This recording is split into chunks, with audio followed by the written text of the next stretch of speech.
A campaign rally in Butler, Pennsylvania was supposed to be routine. Instead, it turned into one of the most serious assassination attempts on a US political figure in over 4 decades. As Donald Trump stood on stage, a bullet ripped past his head, grazing his ear. One supporter was killed, others wounded, and somehow, moments later, Trump stood up, bloodied, fist raised, as Secret Service agents rushed him off stage. The questions came fast. Who was the shooter? How did he get that close? And why did this happen at all? Welcome to Bad Things. Join us as we break down the timeline of the attack, examine every theory, and uncover what most likely happened on that stage in Pennsylvania.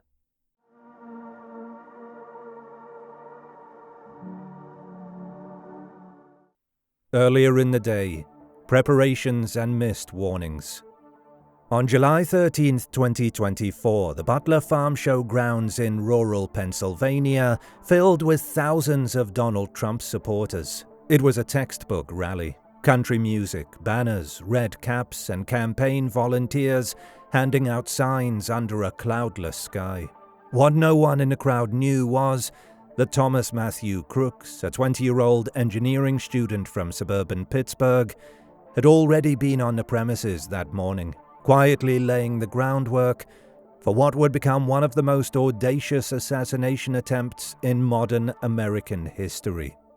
At around 11 a.m., Crooks arrived at the venue. Surveillance later confirmed he stayed for about an hour, apparently scoping the area. He then returned home, told his parents he was heading to the shooting range, and left again, this time with an AR-15-style rifle in his vehicle. Investigators would later find crude explosives in his car and disturbing search history on his devices, including how far away was Oswald from Kennedy. He had been studying past assassinations. By 3:45 p.m., Crooks was back near the rally. This time he deployed a drone, flying it roughly 200 yards from the event space and live-streaming 11 minutes of footage. The FBI later concluded he used it to identify weak points in the security layout. He wasn't improvising. This was coordinated surveillance. But Crooks wasn't invisible. Around 5 p.m., a SWAT officer stationed outside the main perimeter spotted him behaving strangely near an adjacent agriculture building. Crooks was using a handheld rangefinder and scrolling through news apps, not typical behavior for a rally-goer. The officer took his photo and relayed the sighting to the Secret Service at 5:46 p.m., less than 30 minutes before shots would be fired. Crooks was now officially flagged as suspicious, and yet he would slip away. 6:11 p.m. Shots fired at the rally. At 6:05 p.m., Donald Trump stepped onto the stage to the sound of God Bless the USA. The crowd roared. He began his remarks with his usual bravado, waving and pointing to a chart projected behind him. "Take a look at that chart," he said. Then the first shots rang out. A staccato series of pops echoed through the fairgrounds. Some described them as sounding like firecrackers. Others immediately knew it was gunfire. "He's got a gun. He's on the roof," someone screamed from the crowd. Trump instinctively clutched his head. A bullet had torn through the top of his right ear. Panic erupted. Attendees screamed and scattered. Some dove to the ground. Others froze. From a rooftop overlooking the stage, roughly 200 to 300 yards away, Crooks fired 8 rounds in rapid succession. His line of sight was clean. One bullet nearly killed the former president. Others sprayed the crowd. Trump dropped behind the podium. Secret Service agents swarmed him, forming a human shield. 3 men in suits, rifles drawn, scanned the rooftop. Meanwhile, Crooks reloaded. A sniper with local law enforcement positioned at the rally identified the source of the shots almost immediately. As Crooks moved on the roof, either to reposition or reload, the officer fired a single round. It struck Crooks and killed him instantly. The entire attack, from first shot to final bullet, lasted about 25 to 30 seconds. A hero's death in the stands. Near the stage, 50-year-old Corey Comperator, a retired fire chief, was seated in the VIP section with his wife and daughter. The moment the first shot rang out, he threw himself on top of his family to shield them. A bullet struck him in the head. He died protecting his loved ones. Dr. James Sweetland, a retired ER physician who had been attending the rally as a spectator, rushed to Comperator's side. He was unresponsive, Sweetland said later. I started CPR immediately. A state trooper and another bystander joined him, using a shirt to staunch the bleeding, but it was too late. Comperator's death would become one of the most tragic elements of the attack. A moment of selfless heroism in the midst of violence. 2 others in the crowd were also shot. 57-year-old David Dutch and 74-year-old James Copenhaver, both seriously wounded but later stabilized. 4 officers on duty were also injured by flying debris or shrapnel. In the chaos, something remarkable happened. As agents carried a bleeding Trump off stage, a portion of the crowd began chanting, "USA, USA." Others fled, still ducking, unaware the shooter had been neutralized. In a widely circulated image, Trump, surrounded by armed agents, raises a clenched fist, defiant, blood trailing down the side of his face. 6:12 p.m. The motorcade and medical response. Less than 1 minute after the final shot, Trump was inside an armored SUV. The motorcade sped away, alarms blaring toward Butler Memorial Hospital, about 11 miles away. Inside the vehicle, agents assessed his condition. The bullet had pierced the upper portion of his ear, a bloody but ultimately superficial wound. By 6:25 p.m., Trump was at the hospital. Doctors cleaned and bandaged the laceration. By 6:42, the Secret Service released a statement. Mr. Trump is fine and is being checked out at a local medical facility. Back at the fairgrounds, the scene was sealed off. FBI agents recovered 8 shell casings from the rooftop where Crooks had fired. In his vehicle, they found 2 crude explosive devices. A third device was found at his home later that night. Bomb technicians disarmed all 3. National reaction. By 8:05 p.m., President Joe Biden addressed the nation. There's no place for this kind of violence in America. We must unite as one nation to condemn it. He had spoken to Trump, checked on his condition, and ordered heightened security for both campaigns. It's sickening, Biden added. Political violence of this kind is simply not who we are. By 8:42, Trump broke his silence on Truth Social. I was shot with a bullet that pierced the upper part of my right ear. I heard a whizzing sound, then felt the bullet ripping through the skin. Much bleeding took place. He thanked the Secret Service and law enforcement for their rapid response and expressed condolences for the hero who gave his life to protect his family. At 11 p.m., Pennsylvania Governor Josh Shapiro announced that Trump had been discharged and left the state under heavy security. By early the next morning, the FBI confirmed the identity of the gunman, Thomas Matthew Crooks, age 20, from Bethel Park, Pennsylvania. No criminal record, no known extremist affiliations, dead at the scene. And just like that, one of the most serious attacks on a US political figure in decades was over. But the questions were just beginning.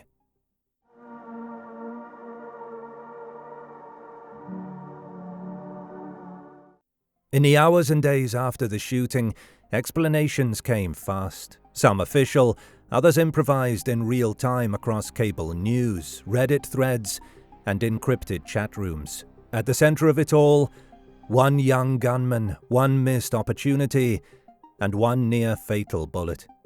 But what did it all mean? What drove Thomas Crooks to do what he did? And was it really just him? Here are the leading theories, from the official FBI narrative to the more fringe interpretations that emerged in the fog of uncertainty. Theory number 1. inside job, or coordinated security failure. This theory doesn't begin with crooks. It begins with the people who were supposed to stop him. It's grounded in the fact that he was spotted, photographed, and flagged as suspicious more than 25 minutes before the shooting, yet no one stopped him. Why is Secret Service not on every building? There's only a few buildings around here, one witness told the BBC after the shooting. He said he tried to warn agents about someone on the roof and was ignored. That same building, elevated and unguarded, gave crooks a clear line of fire. And from his position, he had the time to lie prone, steady his aim, and fire 8 shots. According to a congressional inquiry, crooks had been out of sight for about 6 minutes before the attack. In those minutes, no one followed up on the earlier report. These oversights weren't subtle. Secret Service Director Kimberly Cheetle later acknowledged critical lapses in judgment and protocol before resigning under bipartisan pressure. A House Oversight Committee declared the attack preventable. This theory fractures into 2 camps. The first, more grounded, posits gross incompetence, a cascade of poor decisions, bad communication, and complacency allowed crooks to exploit a security gap. The second, darker, assumes collusion. In online forums, some claimed an inside job, alleging that crooks may have received help or that someone ordered a deliberate security stand-down. A viral clip showed a Secret Service agent on stage making a vague hand gesture seconds before the first shot. Some claimed he was signaling that it was about to happen. Others pointed fingers at the media. CNN aired Trump's rally live, something it hadn't done in months, and commentators like Joe Rogan suggested they had been tipped off. Billionaire Bill Ackman openly asked, "What are the chances CNN was tipped off to stream the Butler rally?" CNN denied the allegation, stating they were covering the rally because Trump was expected to announce his VP pick. A plausible editorial decision. Still, the timing and the missed warnings remain hard to ignore. Whether due to incompetence or something deeper, this theory hinges on the idea that crooks didn't just get lucky. He got through because the people protecting the former president failed at their jobs, or worse, let him through. Theory number 2, politically inspired, fueled by anti-Trump sentiment. This theory flips the focus from how the attack happened to why. And the claim here is that it wasn't just Crooks's personal decision, but the culmination of years of political and media hostility toward Trump.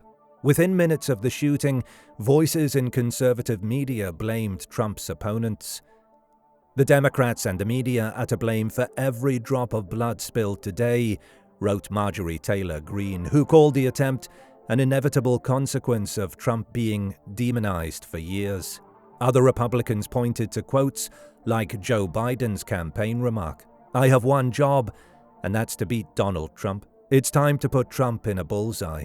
Although clearly meant metaphorically, the phrase was seized upon by Trump allies and interpreted as inflammatory, even dangerous.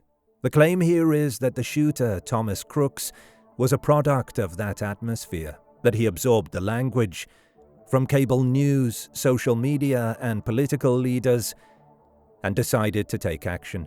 There's precedent for this kind of thinking. The 2017 congressional baseball shooting, where a gunman targeted Republican lawmakers and wounded Republican Steve Scalise, was similarly linked to political anger. But this theory hits a complication.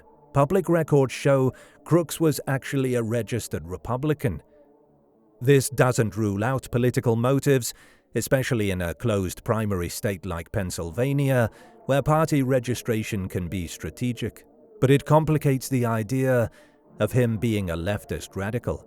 More importantly, no anti-Trump manifesto has surfaced. Crooks left no social media screeds or explicit statements. The FBI has searched his devices and encrypted messages, but found no political writings, no extremist affiliations, no rants or confessions, which leaves this theory leaning on context, not evidence. It argues that even if Crooks didn't declare a political motive, he didn't need to, that the country's toxic polarization pushed him, implicitly or subconsciously, into action. Theory number 3, the staged event or false flag theory. This theory argues the entire event, or parts of it, were staged. Depending on who's telling it, the operation was either orchestrated by Trump himself to gain sympathy, or by shadowy entities to create chaos, fear, and political momentum. One version hinges on how perfect the imagery was. A photo captured the exact moment Trump pumped his bloody fist in the air. Another shows what appears to be a bullet vapor trail slicing through the air behind him, an incredibly rare photographic catch. To some, this felt more like cinematography than real life. Actress Amanda Seales went viral for mocking the shooting. That was more staged than a Tyler Perry production of Madea Runs for President, she said. Others questioned the sound of the gunfire in videos. That's not what gunshots sound like, claimed one poster. Sounds like popcorn. A few extreme voices went further, claiming Trump faked being shot, citing his quick recovery, lack of serious injury, and the convenient narrative arc of being nearly martyred months before the election. This overlaps with Theory 1, but with more conspiratorial flair. Instead of suggesting negligence, it accuses Trump's team of orchestrating the event. Why? To galvanize support, delay legal troubles, or frame his political enemies. There's also a flipped version, that the attack was staged by anti-Trump operatives to create backlash, fuel gun control narratives, or destabilize the election season.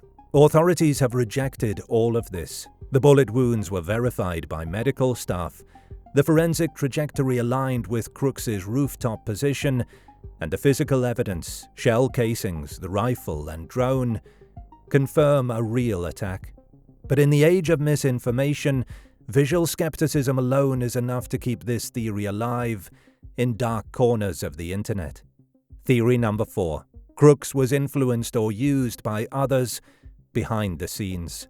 Some believe that Thomas Crooks may not have acted entirely on his own, not because he had a partner on the rooftop, but because he may have been manipulated or guided by someone else. This theory doesn't suggest mind control or science fiction. Instead, it suggests Crooks was a pawn, someone influenced, used, or even groomed by hidden actors with their own motives. This is often referred to online as the Manchurian Candidate theory, a term that comes from a novel and film about a person secretly programmed to commit political violence without fully understanding why. In this case, it means Crooks might have been influenced by others without realizing the full extent of how or why. One version of this theory was sparked by an odd detail. Crooks had briefly appeared in a 2022 Black Rock advertisement filmed at his high school. He wasn't the focus, just a background student in a retirement planning video. But internet sleuths seized on this, pointing out that Black Rock is often viewed with suspicion by both far-left and far-right groups due to its massive influence. The theory claimed it was too coincidental that someone in one of their ads would later try to kill a political figure like Trump. BlackRock immediately dismissed the claim. They clarified that Crooks was simply one of many students at the school where filming took place. He was unpaid, unnamed, and randomly captured in the background. They pulled the ad and cooperated with authorities. Still, the idea that a corporate or elite entity might have played some hidden role continued to spread in certain online spaces. Other variations of the theory suggest Crooks may have been radicalized by extremist groups or subtly manipulated through online forums, encrypted chat rooms, or even propaganda designed to push unstable individuals toward violence. Some speculated about white nationalist groups, others about far-left extremists, though no evidence of any affiliation has been found. The FBI has examined his online activity, encrypted apps, and personal devices. So far, they have found no messages, links, or conversations suggesting he was directed by anyone else. His family, who fully cooperated with investigators, said they were completely unaware of any radical beliefs. The weapons and bombs he built were acquired and constructed in secret. Still, this theory persists for one reason: motive. Without a manifesto, political post, or statement of purpose, people fill in the blanks. Some believe a 20-year-old couldn't pull off a detailed attack like this without help. Others think he may have seen himself as part of a larger cause, even if no one else was in the room with him. But based on everything publicly known, this remains speculation. There's no hard evidence that anyone coached him, funded him, or directed him. The shooter appears to have acted alone, not as a puppet, but as a person who made his own choices, no matter how extreme they were. Theory number 5. He just snapped. Personal breakdown. No politics required. The quiet, unsettling version of this story is that Thomas Crooks had no grand ideology, no outside help, and no secret agenda. He just snapped. By this theory, Crooks was a young man with private frustrations, unaddressed mental health issues, or a deep desire for notoriety. He may have chosen Trump simply because of the platform, a high-profile stage where one act would ensure global infamy.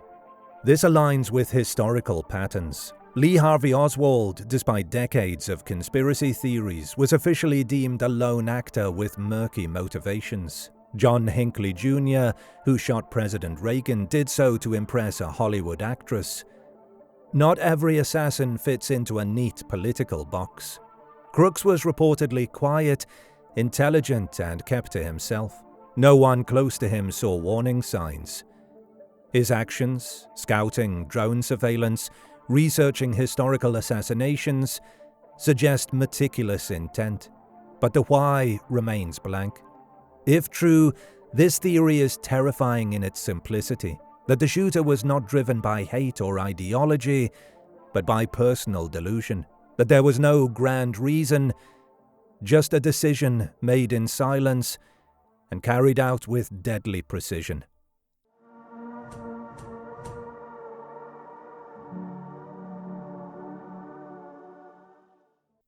After weeks of investigation, speculation, and political posturing, one explanation remains more consistent than any other.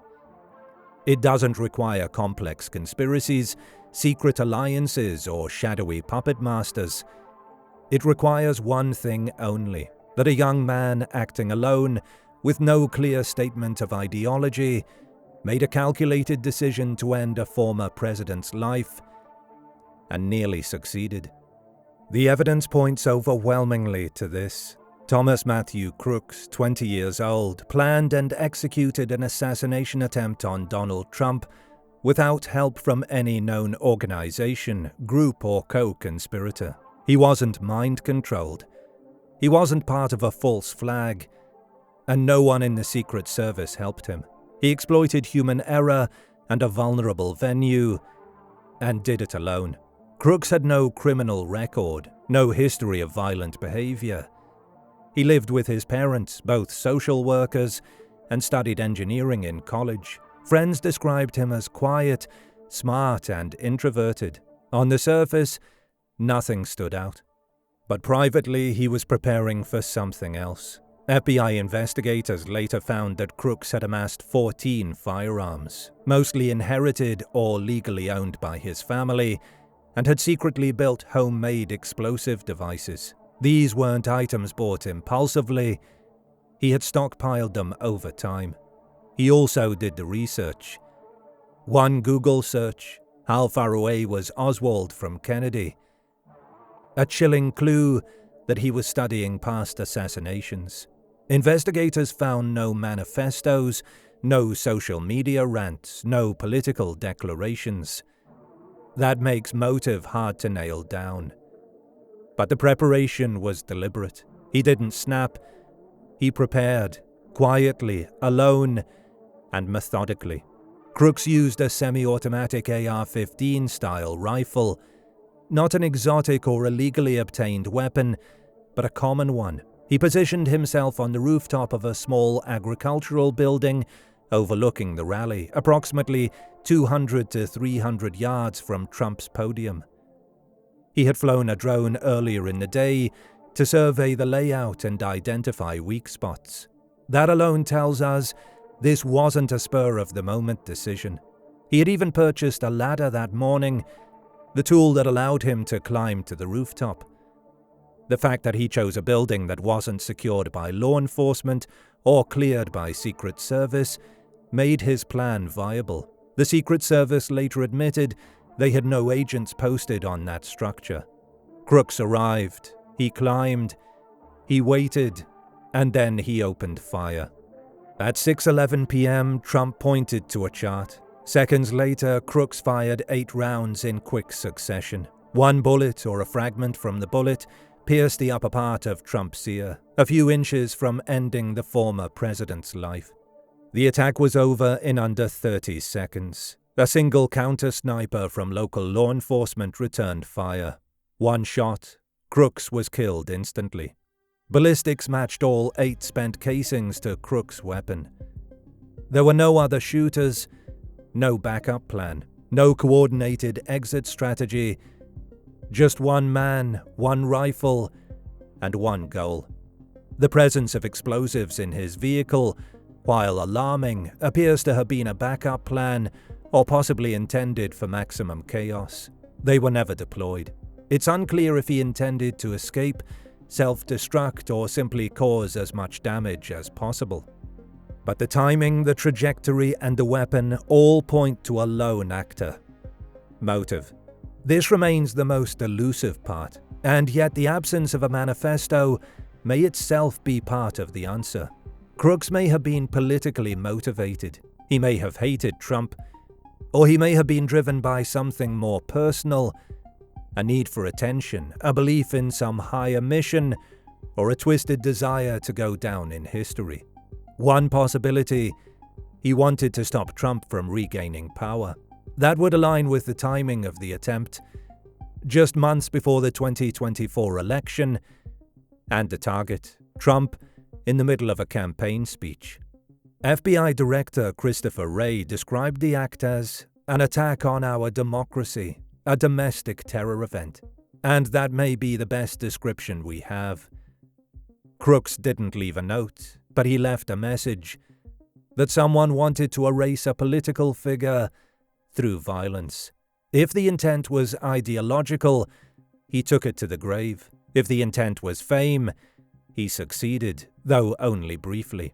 His name may be remembered, but not glorified, and unlike the leaders he tried to kill, he will not have a legacy. Why it wasn't the other theories? Let's apply the elimination method. Inside job? No evidence has surfaced to support it. Multiple agencies, local, federal, and independent investigators found no indication of collusion. Mistakes? Yes, but not complicity. The resignations and internal reviews point to negligence, not conspiracy. Politically incited? It's possible Crooks was influenced by the broader climate, but no direct link has been found. No political rants, no extremist affiliations, and ironically, he was registered Republican. Without a declared motive, this theory remains plausible, but unprovable. Staged or false flag? The forensic evidence confirms real gunfire, real injuries, and a real death. The theory requires belief in dozens of people, Secret Service, doctors, bystanders, all faking it in real time. That doesn't survive basic scrutiny. Manchurian Candidate? Again, no signs of outside coordination. His appearance in a corporate video years ago is a coincidence, not a link. The FBI has found no encrypted messaging or handlers directing him. All of these require more assumptions than the lone wolf scenario. So we think this is how it went down. Thomas Crooks decided to assassinate Donald Trump. He planned it alone, prepared for months, and executed it with precision. He exploited a gap in security, positioned himself with a clear shot, and came within inches of success. The Secret Service failed to intercept him, despite multiple warnings, very much like the JFK assassination. But when the shooting began, One police sniper ended it within seconds. And then there's the moment that would define the entire event. Trump standing up, bloodied, fist raised, just seconds after being shot. It defied both protocol and expectation. Most people, when grazed by a bullet to the head, would stay down, either out of fear, instinct, or confusion. But Trump stood. Why? The answer may be as simple as this. Donald Trump is not a typical person. His entire public persona has been built on dominance, defiance, and image. That fist pump, though chaotic, unscripted, and medically unwise, was pure Trump. A reflex, perhaps, or a message, or both. It was not safe, it was not advised, but it was very much in character. A former Secret Service agent speaking anonymously to NBC said it plainly. Most protectees wouldn't move a muscle. Trump, he stands up bleeding. That's not in the training manual. It was an unscripted, visceral gesture that instantly became iconic. Not because it was planned, but because it wasn't. Crooks had the means, a semi-automatic rifle. He had the opportunity, a vulnerable rooftop, poorly guarded. He had the motive, likely private, possibly political, but deeply held. And he had the intent. He aimed at a head of state and fired. Everything else, the conspiracies, the political spin, the noise, distracts from what the evidence actually shows. A lone actor, radicalized by something we may never understand, took a shot at the highest level of American power and was stopped only by seconds and inches. As FBI Director Ray put it, "We do not and will not tolerate political violence of any kind, especially an act of this magnitude." The system failed, but not completely. And in the end, the truth isn't cinematic, it's simple. A quiet young man with a gun almost changed the world, and no one saw it coming.